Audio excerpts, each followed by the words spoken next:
Monseñor, no puedo dejar pasar esta pregunta. Tengo miedo a tus preguntas. Y es del día de hoy. Se publica en El Espectador este titular que dice: Arquidiócesis de Cali culpa a padres de abuso sexual que sufrieron sus hijos. Sé que no lo ha leído, sé que no está contextualizado, pero ¿qué opina de este titular de prensa del día de hoy? Aberrante, terrible. Yo no sé cuál es pues la fuente, pero a ver, te voy a contar una cosa. Primero, aberrante, me parece el colmo. Sí, eso no puede ser. Pero segundo, te quiero decir también que la semana pasada estuve con Monseñor Stephen Rossetti en la Arquidiócesis de Cali y hablé con Monseñor Darío y Monseñor Darío hablamos específicamente de este tema, de este caso. Y te puedo asegurar que no es la voz del pastor de la Arquidiócesis de Cali esto que está reflejado allí. Yo no sé de dónde sale, digamos, esta expresión. Y les digo aquí entre nos y Cristovisión, hablé con la encargada de protección de menores, la psicóloga de Cali, María Cristina Mayorga, y me aseguró que está acompañando a las víctimas y a sus padres y a sus tíos, ¿sí?, de este sacerdote que ya está condenado. Es la mayor condena que ha recibido un sacerdote católico en Colombia, 33 años. ¿Sí? Y se está haciendo un acompañamiento a estas víctimas. Entonces, esto que tú me lees me parece terrible. Muchas gracias, Monseñor. Le damos la palabra a la doctora Sandra, que le pregunta a Monseñor Darío Álvarez. Uno se sigue preguntando qué está pasando, porque las cosas no se están, digamos, transitando como uno quisiera. Estamos hablando de no ocultar, de hacer visibles las cosas, de que podamos hablarlas, pero definitivamente algo pasa como en otro nivel que no nos está permitiendo que las cosas se den y que podamos confiar y que podamos creer que las personas que están cometiendo los abusos, que la misma institución llamada en la iglesia sea, digamos, responsable de los procesos. ¿Qué pensar acerca de eso? O sea, porque uno sigue como viendo estos casos que día a día suceden, las cifras que el padre nos mostraba en su conferencia, y estamos hablando, estamos contando, las personas, las víctimas cada vez están contando más acerca de lo que sucede, pero nada está pasando. O sea, digamos como que las cosas parecieran estar como en el mismo lugar. Y cuál entonces sería como el papel y la corresponsabilidad de cada uno, de las personas, de la iglesia, porque pues obviamente uno también, volviendo a la pregunta anterior, alrededor de la pedofilia o alrededor de la perversión o alrededor de declarar a alguien inimputable, pues también es como asumir que no somos responsables de lo que cada uno tiene que asumirse responsable, y creo que eso también está generando como otros diálogos muy soterrados que no nos están permitiendo como sentir que estamos hablando con una verdad que nos sea compartido por todos. Sin duda el abuso sexual es una realidad y pues existe al interior de la iglesia y es obviamente una herida. Yo creo que se siguen haciendo esfuerzos cada vez mayores, sobre todo desde las estructuras de la iglesia, que es lo que tenemos. Cada conferencia episcopal tiene que diseñar unas políticas de protección, cada diócesis tiene que tener un protocolo, cada comunidad religiosa tiene que tener un protocolo. Los seminarios están cuidando la selección de los candidatos al sacerdocio. Se han hecho muchos esfuerzos. Yo personalmente no logro comprender, y de las cosas que veo como un vacío en la teología y tal vez en el derecho, es entender el perfil del abusador. A mí siempre me ha llamado la atención eso. No conozco, por ejemplo, una tesis doctoral en Derecho Canónico que hable concretamente sobre el perfil o sobre todo ese problema concreto de abuso sexual, que ayudará mucho a comprender y entender este fenómeno que es un poco extraño. Aparte de eso, en la sociedad en la que vivimos, pero pues no será eso. Ponle eso a la violencia de género, que es también una cosa aberrante. Pero también estamos siendo cada vez más conscientes de eso, lo estamos abordando, estamos conscientes, estamos sabiendo que es una realidad, estamos tratando de entender por qué hay abuso sexual. Estamos viendo que esas personas no son idóneas al ministerio y se están poniendo, es más, inclusive, para que no haya tránsito de un seminario a otro, de una comunidad a otra y de una diócesis a otra. Un muchacho que no tiene perfil para el sacerdocio, es un muchacho que es homosexual o que estuvo en una cosa de estas, no puede ser después admitido en otro seminario, ni en una comunidad religiosa. Partiendo de la base, hablando del abuso sexual de los sacerdotes, se han hecho bastantes. Continuamente el Papa está enseñando y está predicando sobre este tema y está haciendo gestos de escucha, como decía el padre Hans, parece como más visibles que la reparación económica. Valoro y rescato en Colombia, concretamente en nuestro país, lo que ha hecho la Conferencia Episcopal de dar unas líneas para toda la conferencia, lo que en Bogotá se está haciendo, la Arquidiócesis de Bogotá, tenemos un protocolo serio, estricto, que se está cumpliendo, casos que están llegando, se están resolviendo con celeridad, y veo también que cada diócesis ha ido implementando y ha ido acogiendo a personas profesionales que están trabajando sobre este tema. O sea que quisiéramos que nunca hubiera más un abuso sexual de un menor por parte de un sacerdote. Ojalá no hubiera, pero esperemos que nunca más lo haya. Sí, esta es nuestra esperanza, pero la realidad no será esta. Habrá otros casos. Y comprendo muy bien la desilusión y la decepción de parte de víctimas. Y tenemos aquí personas que han sufrido violencia sexual, sufrido. Y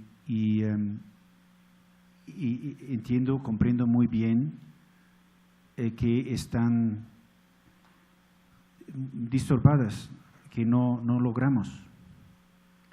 Y será necesario que todos nosotros nos empeñamos. Es una tarea generacional. Nosotros apuntamos a un cambiamiento de actitud y no solo de ley, no solo de las directrices, las líneas guías, porque estas líneas guías tendrían que verificarse. Pero si no estoy convencido que eso es la verdad, realidad o mi responsabilidad, no sigo lo que debería seguir. Por eso es toda nuestra responsabilidad. Ustedes tienen esta posibilidad de hablar del tema, de preguntar las preguntas justas a las personas justas y de no dejar caer este tema de nuevo en el obligo del olvidar. Y también los periodistas deberían contar la historia no solo cuando se produce un escándalo, porque eso reabre las heridas de muchas personas víctimas, que quedan con esta herida reabierta, sin remedio. Podrían contar también las historias como esta de Bogotá o de Colombia, que a mi parecer, lo que entiendo, están un esfuerzo muy grande y muy consistente para mejorar la situación. Hay también esto. Puedo contar también que en muchos países donde encuentro personas interesadas, entregadas, empeñadas en esto, que hay movimiento ahora en la Iglesia Católica. Me atrevo de decir que hay un movimiento que no puede ser parado. Creo que continúe y se alargue. Y por eso estamos aquí también, ¿no? Pero no solo no podemos, podemos quejarnos de lo que no sucede, pero deberíamos tomar nuestra corresponsabilidad a fin que se proceda y se meta en acto lo que ha sido decidido. Pregunta, don Monseñor. Quisiera también responder lo siguiente. Doctora, es cierto, parece como si no se estuviera haciendo nada, pero se está haciendo mucho, pero falta muchísimo. ¿Sí? Es decir, es impresionante lo que todavía tenemos adelante. ¿Cuántos de ustedes es la primera vez que vienen a participar de un tema como estos?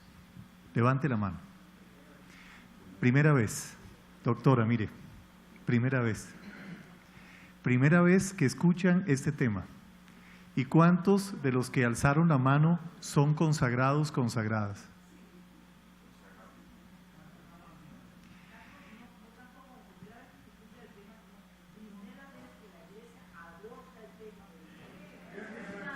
Sí, señora, tiene razón.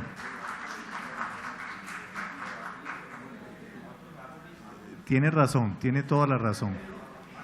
Se está haciendo, pero falta muchísimo, porque es un caso y es una situación que es de nuestra sociedad actual, de nuestra sociedad colombiana también, y que tenemos que responsabilizarnos no solo dentro de nuestra iglesia, sino también en la sociedad civil, y como dijo valientemente la señora, que también nosotros como iglesia hasta ahora estamos brindando esta posibilidad abiertamente. Solamente antes de la próxima pregunta quisiera darles algunas cifras de la situación que estamos viviendo solamente en Bogotá, cifras de medicina legal. En el 2014 hubo 3.385 casos reportados de violencia sexual a menores. En el 2015, 3.923 y a septiembre del 2016, 2.789 casos.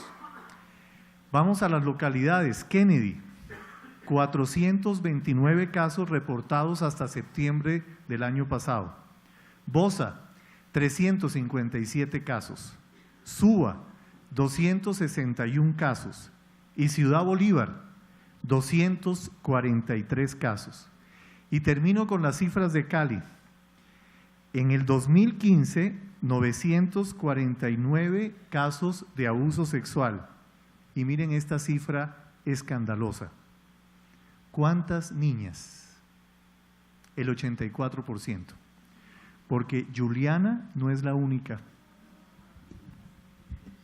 Monseñor, tengo una contrapregunta. Con lo que dice la señora, que digamos que han sido un poco tímidos al abordar el tema, o es la primera vez que lo abordan. ¿De pronto ustedes también han sido un poco tímidos con los medios de comunicación cuando se presenta este tipo de… No tímido, nos da miedo, sinceramente. No, lo confieso, me da miedo. Sí, es que llega un periodista y entonces empieza a abordarlo a uno, digamos, con preguntas a veces duras y a veces hirientes, entonces uno le da miedo a los medios de comunicación. Le prometo que yo soy buena persona. ¿Sí? Bueno. Pero de pronto sí, ese tipo de denuncias, visibilizar esos casos, denunciar esos casos ante los medios, de pronto sí como que se mostraría un compromiso o se reflejaría ese compromiso que ustedes tienen. Sí, tiene razón.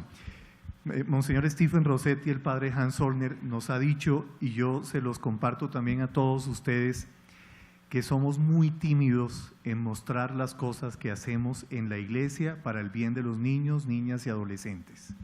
Sí. Hay un elemento que me parece a mí que influye, y me meto aquí también como arritoquieta, me imagino yo también, y es que, es decir, estos casos, pues, digamos, hablar de personas que pueden ser enfermas o delincuentes, ¿cierto?, víctimas, también de las víctimas menores, Es decir, es muy complicado, digamos, porque esos procesos, digamos, no sé, por ejemplo, un obispo que dice, bueno, en mi diócesis se condenó a un sacerdote o a 2 o a 5, este y este, nombrarlos, arrastrarlos y además levantar un poco también las historias de las que son responsables, y por eso las víctimas que están allí, digamos, implicadas. Y entonces es como revolver cosas que son muy complejas, o sea, muy dolorosas también, ¿no? Entonces, porque uno sí extraña mucho, digamos, el hecho de que pues, generalmente las autoridades, los líderes en la iglesia, como lo llama el padre Hans Zollner de manera bastante bien, general, ¿no? O sea, también son superiores religiosos o son responsables de diócesis, tienden a ser negacionistas. O sea, la pregunta que llega sobre estos temas, no, eso no existe, eso no pasa, eso no puede ser, y nos gustaría que no pasara. Sí, claro, nos gustaría que no pasara, pero pasa. Bueno, entonces, me parece que ahí hay un tema, digamos, también de protección y de no levantar dolores, digamos, fuertes que siguen. Le damos la palabra a Fray Mauricio, una pregunta para el padre Hans. Padre Hans, preguntamos qué se está haciendo. Usted decía también que todos podemos hacer algo. Nos invitaba a esa reflexión. La primera es informarnos, como estamos hoy acá. La segunda es el apoyo mutuo. Estamos acá a instancias que nos podemos apoyar, la escuela, la familia, la sociedad. Y creo que la prevención, que el niño se sienta y que esté en un lugar seguro, implica también lo que usted mencionaba de un acompañamiento espiritual, no solamente a las víctimas, a todos los niños. Aquí hay muchas personas que trabajan en colegios y la pastoral se ha quedado en actividades de pastoral. Habría que revisar el proyecto pastoral y prevenir desde allí. ¿Usted qué piensa al respecto? ¿Qué aporta la pastoral en temas de acompañamiento espiritual para evitar estas situaciones y muchas otras en temas integrales?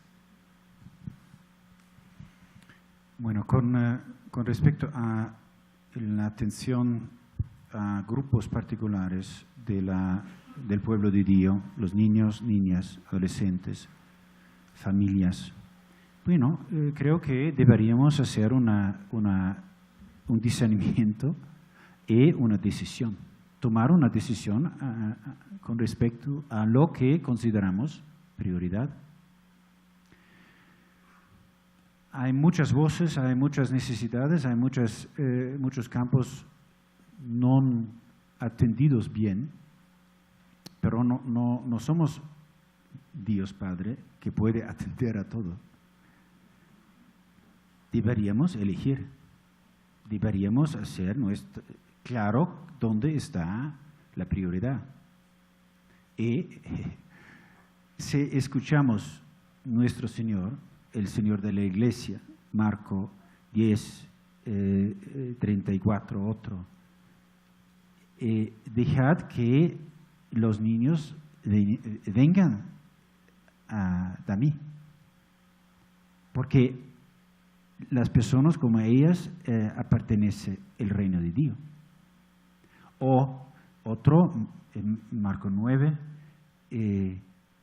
que uno que ha molestado a uno de los niños sea,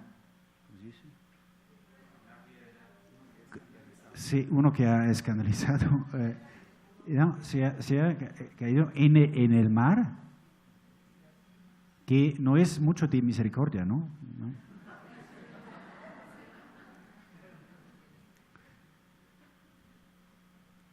Uno, en el plan pastoral, en el proyecto de ministerios de una diócesis, ¿dónde está nuestra prioridad y nuestro corazón? ¿Dónde está tu corazón y con qué cosa lleno tu corazón tú hablas y tú actúas? Es claro.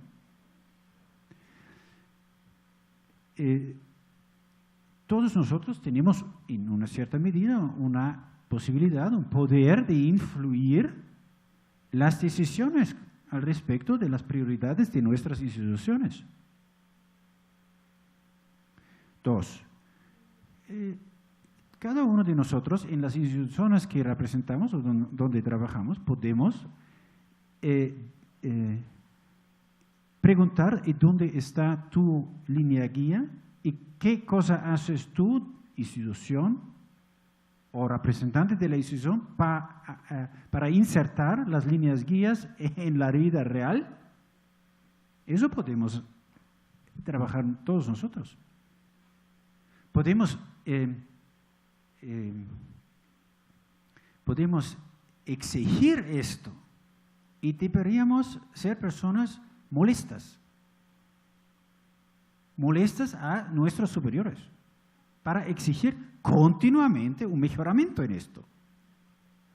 Se preparan de ser personas molestas, rabiosas.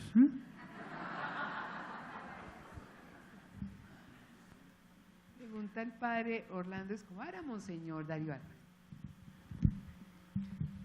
Monseñor Darío, ¿se justificaría ayudar a un clérigo sospechoso de abuso sexual a abandonar el estado clerical para ahorrarle a la iglesia un escándalo y una indemnización? Bueno, sospechoso. Es decir, el que es sospechoso todavía no es culpable. Entonces, está también, máxime si está en un presbiterio, si está en una comunidad religiosa donde hay lazos de fraternidad, todas las ayudas conducentes a esa persona, primero para que él se sincere delante de sí mismo, será necesario y urgente.